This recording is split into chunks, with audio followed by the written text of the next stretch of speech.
everybody. This is Harriet Westmore with the Women in Public Safety Podcast. This is a podcast where I discuss different types of topics that are related to women who work in public safety, corrections, law enforcement, human services, medical personnel, anything that has to do with serving the public on from a women's perspective.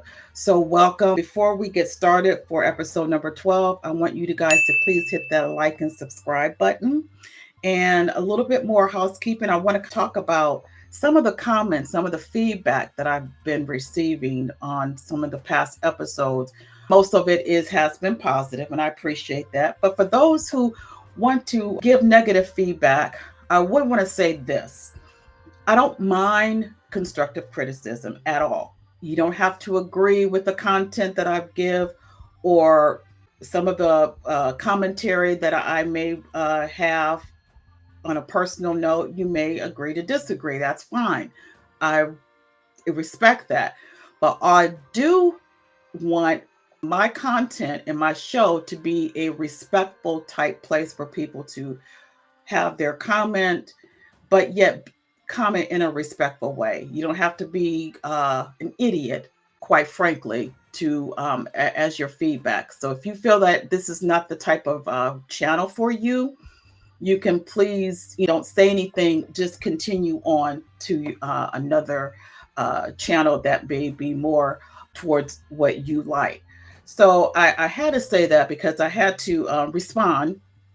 Normally, I really don't respond to any type of a negative comments, but when it gets to be ignorant comments, then I do have to respond.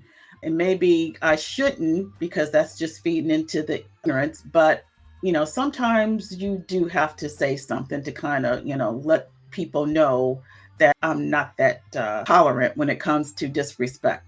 So please share your comments, give constructive feedback, even if it's not something that you agree with. We can agree to disagree. This is a grown up channel, and I expect grown up people in my channel. So, with that being said, I got that off my chest now. I feel better. So, let's move on to episode number 12, shall we? Before we get into today's topic, I do want to give a trigger warning.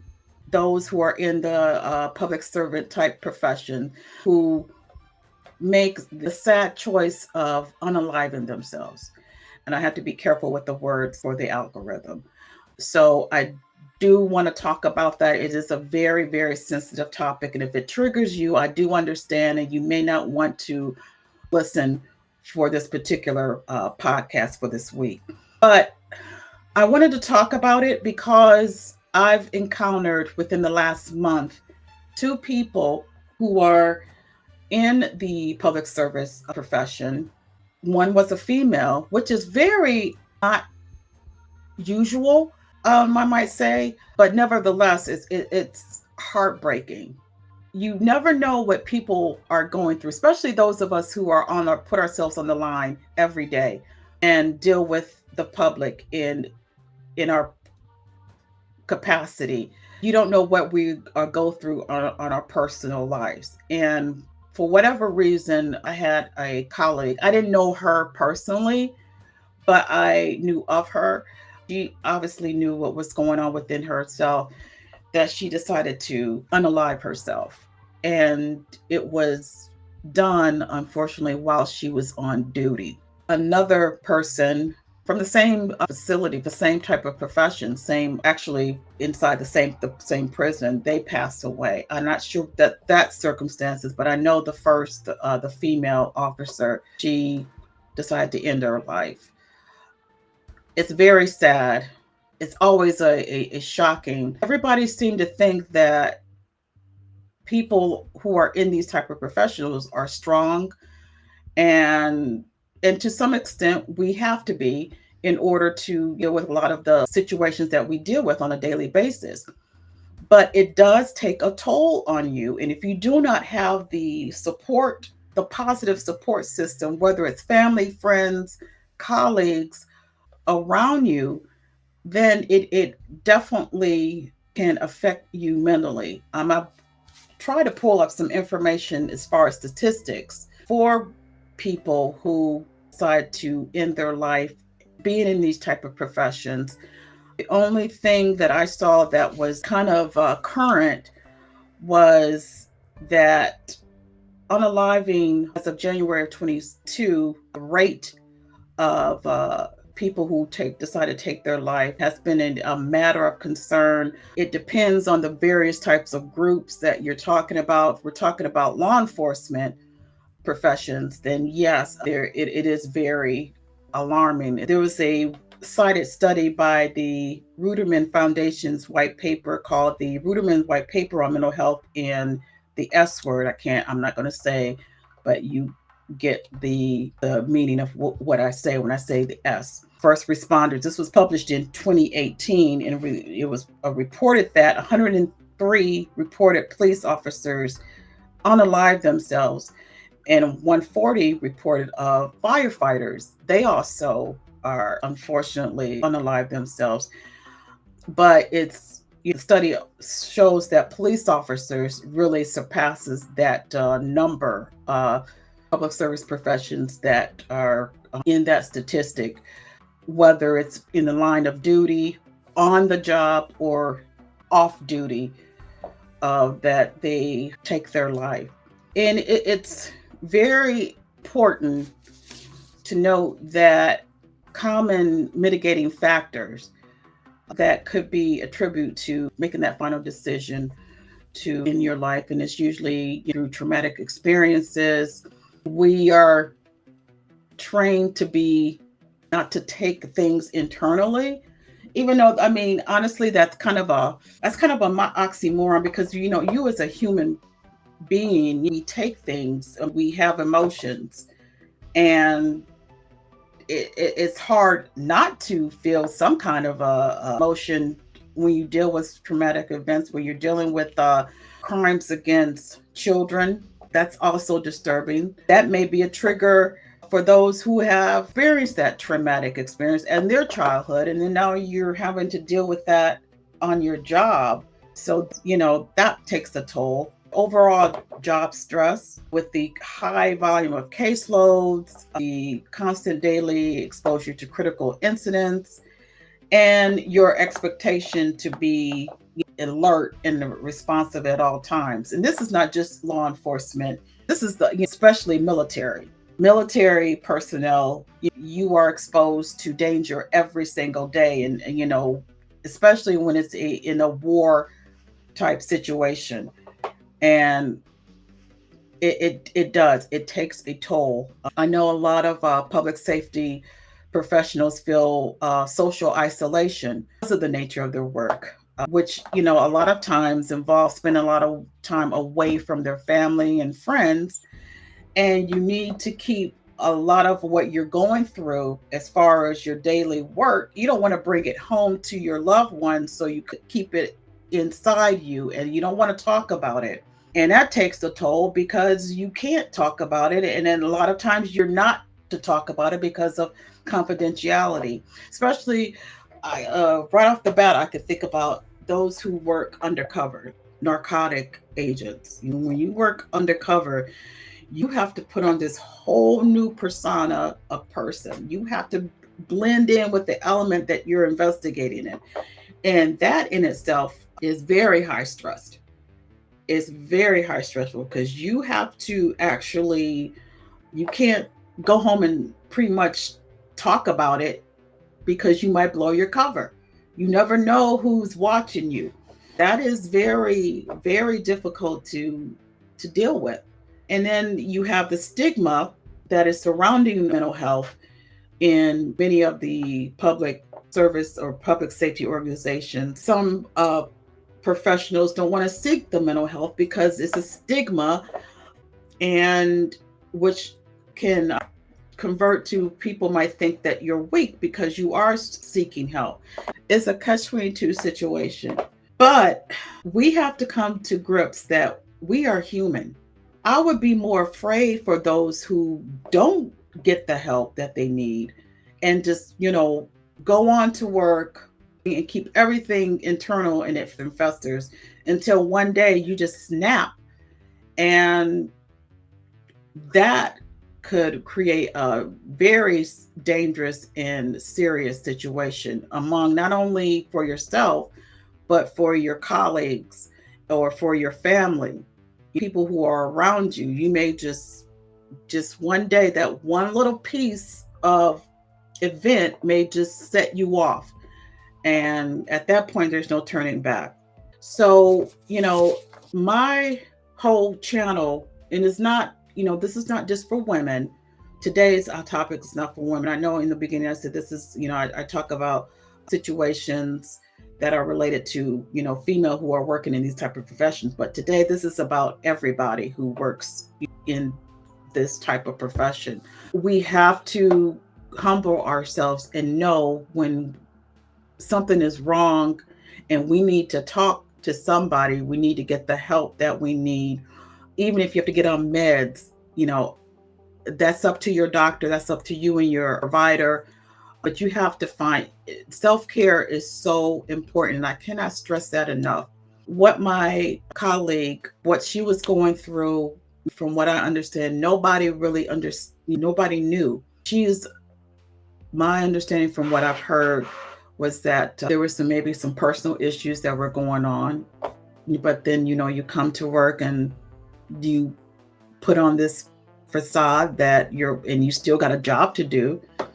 And for whatever reason, only she knows, it was just too much for her. And she came to work one day, she was on her post, and she was found self-inflicted wound.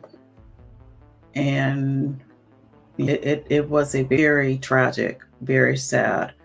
I could think of another instance that I knew someone who was a police officer in one of the departments that I used to work in. Again, he took his life while on his shift, and they couldn't get him on the radio.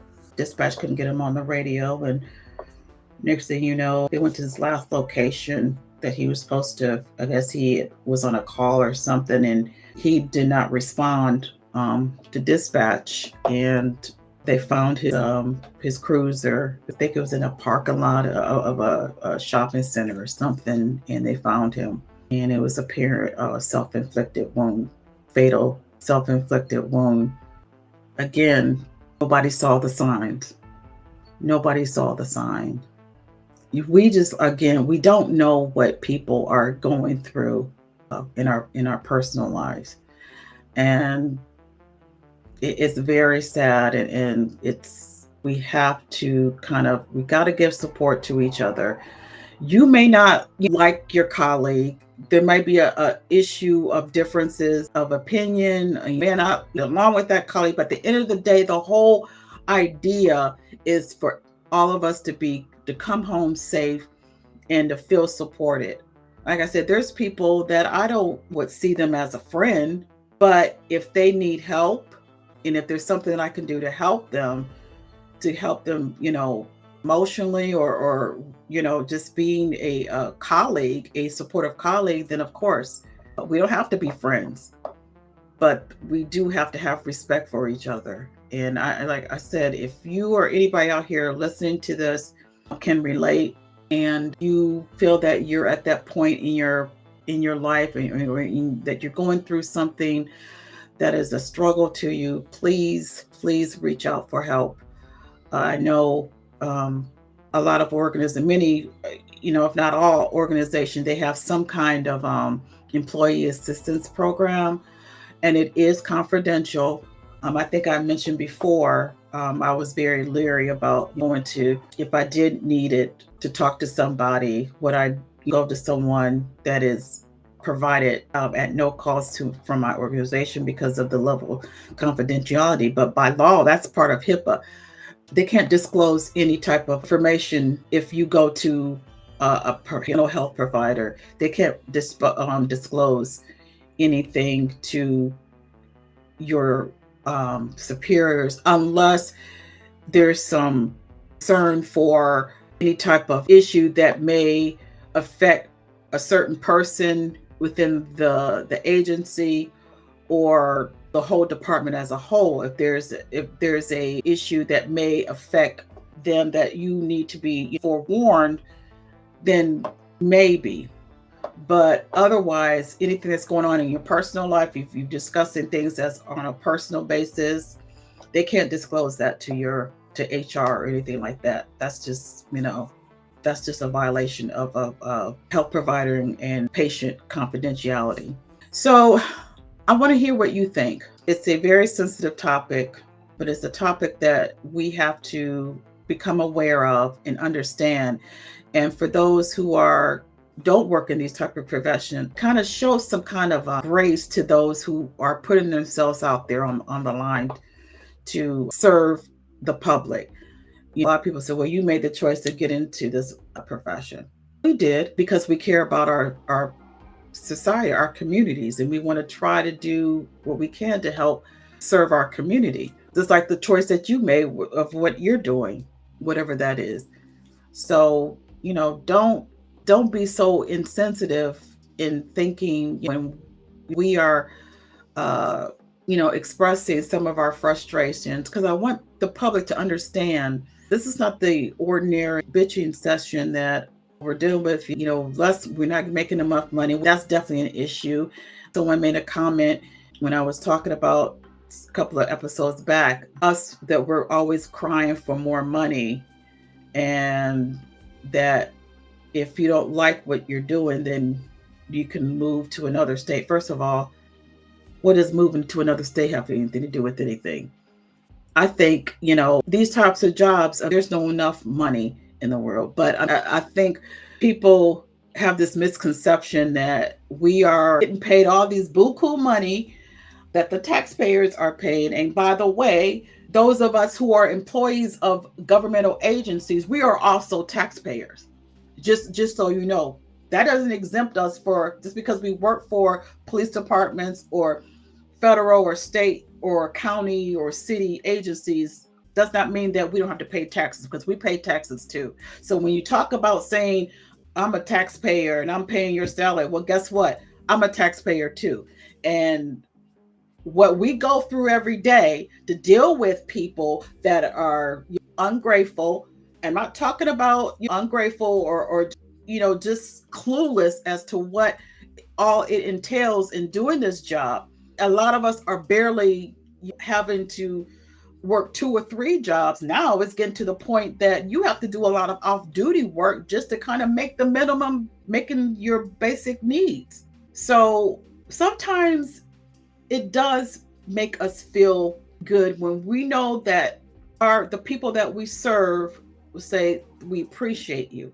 That goes a long way. And I know, my partner and I, every time we go, when we're working out in the field, and a stranger will come up to us and say, thank you, we appreciate, I know it's a hard, especially, when you see 2 females, they always tease us, but they said, well, we appreciate it, because I don't know if I could do it. Just a little simple thank you, just like what we do in the military for those who choose to serve their country. Just a little thank you. It really, it is a difference. Truth be told, a lot of the resources in our government are getting more limited, but we're getting more work piled on us, but they're taking away a lot of the resources that we need to do our job. So a lot of agencies are doing it on a bare minimum. Yeah, I could be in a whole lot worse situations when especially rural, smaller communities who are working on bare bones because they don't have the funding. The state, we come from a poor state or poor county, and the funding is very limited. And then you have maybe the personnel is very small, but they're doing the best that they can with what they have. And then I just, all I'm saying, I say this to say this because some of the public, not all, but are very clueless as to what public servants and public service professionals have to go through. And that includes military, that includes teachers, that includes nursing, healthcare, people in the healthcare, people who work in prisons and things like that, the jails. And we go through a lot. because we are dealing with a lot. And then we're dealing with people who are walking around here with who are obviously have mental health issues and being untreated. So we're dealing with people who I I say we are dealing with the result of people who've been on drugs, a lot of substance abuse issues. So we have to deal with a lot of that. So it's a lot. It's a lot. So my hat's off to teachers. Definitely off my hats off to those who are chose to serve our country through military services, those who are fighter fighters, those who are police officers, those who are, corrections officers, those who are probation, parole, the court system, even though the court system, yes, it is corrupt. You know, we can go on about the corruption and all these types of agencies. But for those of us who, try to do the best that we can with the integrity and still have it, our main goal is to make sure that our public is safe, that our communities are safe, then that's my hats off, and I appreciate you. All right. So with that being said, yeah, I had to go off on my soapbox today. I had to. But please let me know what you think. If you have a story, I'm looking for, like I mentioned, I'm doing a Case Chronicle segment. I'm doing that 3 times a month. So if you have a particular story that you would like me to tell on your behalf, or if you would like to become a guest for the Case Chronicle episode and you want to tell your story about personal life, a case that has stand out to you, we'll always like to hear, about what happened with that particular case and the end result of that case, and if it's still ongoing or not. Obviously you don't have to name names, and please don't do that. Just keep it generalized, but just give us the gist of the issue and how it's being solved, and what was the end result. Was justice served, or was justice not served, or whatever. You can email me at publicsafetybywomen@gmail.com, and let's set up a time to talk about it, and then we'll definitely make sure that you can tell your story. Or if you don't want to tell your story yourself, you can kind of let me know what the story is, and I'll definitely give you a shout out. I'll credit you of where the story came from, the case study came from, and I'll definitely give you a shout out. And I appreciate wanting to share, and so let everybody know what you're doing, and how you're doing it, and the end result of what you did, in terms of whether it was a great outcome for everybody, or unfortunately it wasn't what you were hoping to be. So with that being said, I want everybody to please stay safe, and just take care of yourself mentally, physically, emotionally, and within yourself spiritually. All right, you guys, peace, and I'll talk with you next week. Bye.